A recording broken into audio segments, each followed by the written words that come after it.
Boa tarde, amigos, ouvintes da Palavra de Deus, irmãos. Nós estamos aqui de volta neste canal, Evangelizando o Mundo, para refletirmos um pouco sobre a Palavra de Deus, para a nossa alegria, para o nosso crescimento, para o nosso conhecimento também da vontade dele para as nossas vidas.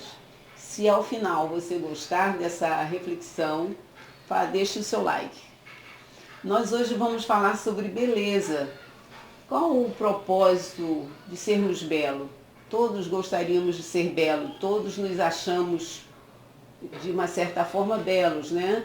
E fazemos tudo para isso. Nesses dias onde a nossa figura está sendo um pouquinho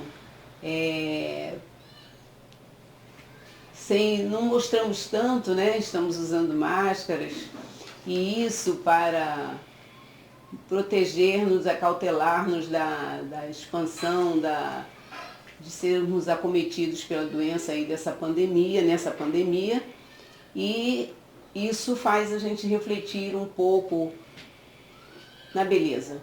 Nós vamos falar hoje de duas pessoas que são tidas na Palavra de Deus, na Bíblia, nas Escrituras Sagradas, como pessoas que se destacaram pela beleza.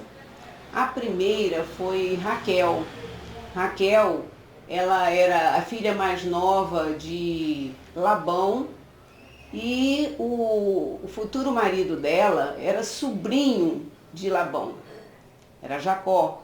Jacó, então, ele trabalhou muitos anos para o pai de Raquel para casar-se com ela. Diz a palavra de Deus lá em Gênesis 29:17. Lia tinha olhos baços, porém Raquel era formosa de porte e de semblante. Interessante que o nome Raquel significa ovelha. E nós temos a figura da ovelha como um animal manso, né, doméstico, um animal limpo também, né? E aconteceu com Raquel exatamente o contrário do que o nome dela informa. Ela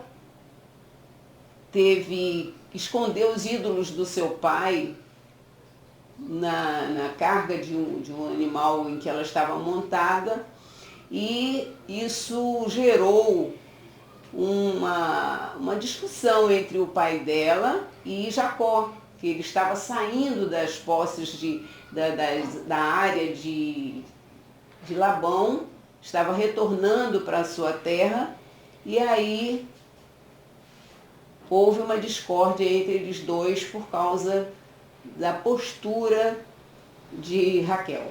E isso não é uma posição de ovelha, né? Não teve nada com seu nome, e ela veio a morrer cedo, e veio morrer de parto, né? O segundo filho dela, Benjamim, ela sofreu muito nesse parto, e logo que a criança nasceu, ela não viveu mais. A outra figura é Absalão. Absalão é tido na Bíblia como um homem mais belo, que não havia, porém, em todo Israel homem tão celebrado por sua beleza como Absalão. Da planta do pé ao alto da cabeça, não havia nele defeito algum. E o nome dele, Absalão, também é muito interessante isso, significa meu pai é paz. Interessante que esse homem tão belo, tão formoso, ele como que ganhava a atenção das pessoas pela sua beleza. Está escrito lá em 2 Samuel 15, dos versos 4 ao 6, diz assim: dizia mais Absalão: quem me dera ser juiz na terra, para que viesse a mim todo homem que tivesse demanda em questão, para que lhe fizesse justiça. Também, quando alguém se chegava para inclinar-se diante dele, ele estendia a mão, pegava-o e o beijava. Desta maneira fazia Absalão a todo Israel que vinha ao rei para juízo, e assim ele furtava o coração dos homens de Israel. Interessante que a significação do nome dele, meu pai é paz, não foi isso que ele viveu. Ele lutou contra o pai dele porque gostaria de tirar-lhe o reino. Era o rei Davi e ele queria tirar o reino do pai. Chegou a matar um irmão por causa de situação bem desagradável, mas ele não levou ao pai, ele mesmo tomou a solução disso, matando seu próprio irmão, e não chegou também a ter o propósito dele de estar no lugar do pai, reinando. Ele levantou uma revolta contra o pai e, entretanto, ele não chegou a ser rei. Não era escolhido para rei, não era a beleza dele que daria o trono a ele. Mas interessante que nesses dias, há poucos dias eu li numa pequena sacola, provavelmente de cosméticos, né? Dizendo que a beleza é o caminho e o empoderamento é o destino. Nós vimos que nessas duas pessoas, que a Bíblia relata, que a Bíblia destaca como pessoas muito formosas, elas não tiveram aquilo que desejavam completo.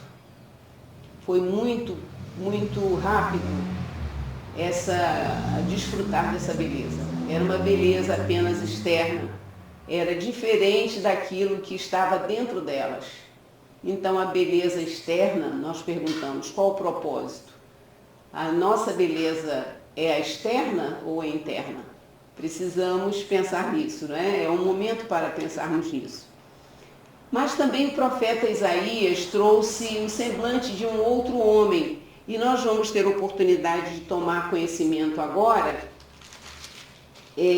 lá no profeta Isaías, capítulo 53, nos versos 2 a 4. Diz assim: porque foi subindo como renovo perante ele, e como raiz de uma terra seca, não tinha aparência nem formosura. Olhámo-lo, mas nenhuma beleza havia que nos agradasse. Era desprezado e o mais rejeitado entre os homens, homem de dores e que sabe o que é padecer. E como um de quem os homens escondem o rosto, era desprezado e dele não fizemos caso. Certamente, ele tomou sobre si as nossas enfermidades e as nossas dores levou sobre si. E nós o reputávamos por aflito, ferido de Deus e oprimido. Interessante que Raquel não chegou a fazer a vontade do seu amado, que era ficar com ela toda a vida. Por isso ele trabalhou muitos anos por ela. Também Absalão não ficou junto do seu povo, alegrando-se com eles, porque foi bastante soberbo na sua intenção.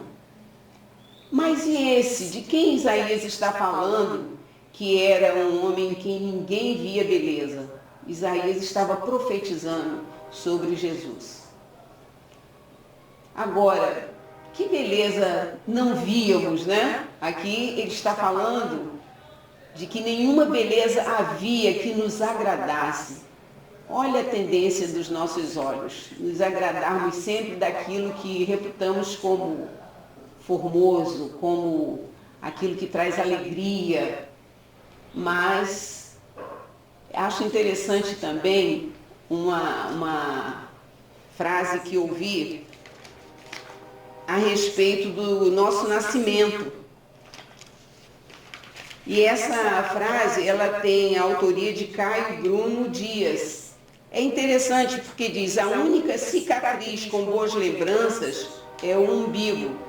Me faz lembrar que esteve ligado a outra pessoa de uma forma que nunca mais estarei. Então, nós estivemos ligados a uma pessoa que para ela não vamos voltar. Saímos da nossa mãe, do ventre da nossa mãe, para ela não iremos voltar. Logo, qual o propósito de Cristo ter deixado seu Pai e vir aqui para padecer trazendo todas aquelas situações que nós não conseguimos fazer perfeitamente, de forma que agrade ao Pai, ele veio fazer. E quando nós trabalhamos, nós servimos, possivelmente, às vezes, vão nos ver um pouco feios, não vamos agradar a todos. Isso é muito interessante. Mas Jesus, depois de ter agradado o Pai em tudo, ele disse algo muito importante, que ele voltaria para o Pai. Ele voltaria para o Pai. Como a gente sabe que o Pai esperava, que essa união não pode ser desfeita? Interessante, quando Jesus foi ser batizado por João Batista, ouviu-se uma voz do céu e o Espírito Santo, em forma de pomba, dizia: "Este é o meu filho amado, em quem me comprazo." Muito interessante isso, amados, porque nós vamos voltar para quem, se não vamos mais voltar para a nossa mãe? Não vamos voltar mais para a barriga. Ou seja, há um tempo de nascer e um tempo de morrer. Mas o apóstolo João, ele explica isso. Ele explica isso exatamente nas palavras de Jesus. Ele escreveu isso das palavras de Jesus. Diz assim, lá no Evangelho de João, capítulo 14, dos versos 1 ao verso 6. Vamos ouvir. "Não se turbe o vosso coração. Credes em Deus, crede também em mim.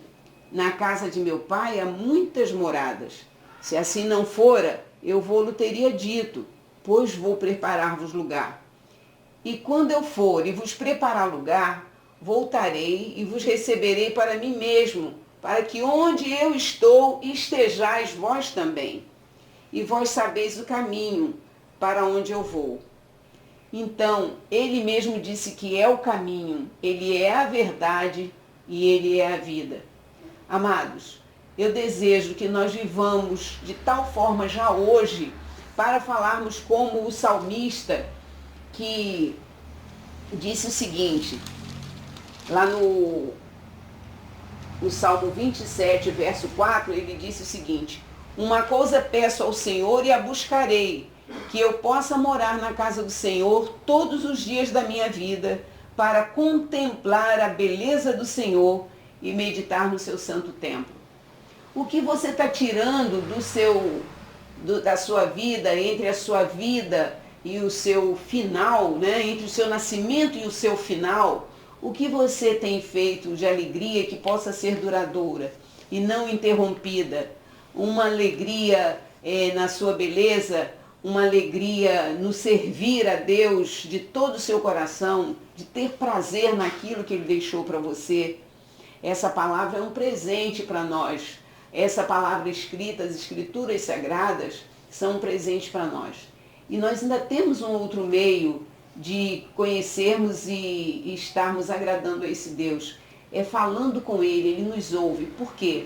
Essa impossibilidade, se tivéssemos estando tão feios pelo pecado, Cristo nos limpou de tal forma que nós podemos ir à presença do Pai em oração e crendo que Ele ouve.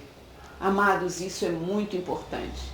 Então eu desejo que nós esperemos o retorno nosso para o nosso Pai Celeste, através do seu Filho, que nos limpou, nos tornou lindos, santificando a nossa vida, e nós devemos fazer a nossa parte, santificando a nossa, para estarmos muito bonitos na hora que formos encontrar com Ele. Muito boa tarde, e que esse encontro seja já hoje, e não no dia da nossa morte apenas. Quer dizer, principalmente, porque no dia da nossa morte não tem mais escolha. O tempo de ficar bonito é agora, de estar bonito é agora, porque nós não sabemos o dia que Ele vai nos chamar ou o dia que Ele vai voltar. E o dia que isso acontecer, ou nos chamando, ou Ele voltando, que nós estejamos muito bonitos, limpos no nosso coração e nos nossos pensamentos santificados. Nós agradecemos essa oportunidade em nome de Jesus, aquele que veio para não ser belo para que os homens o vissem, mas para nos tornar aprazíveis na presença do Pai. Muito boa tarde.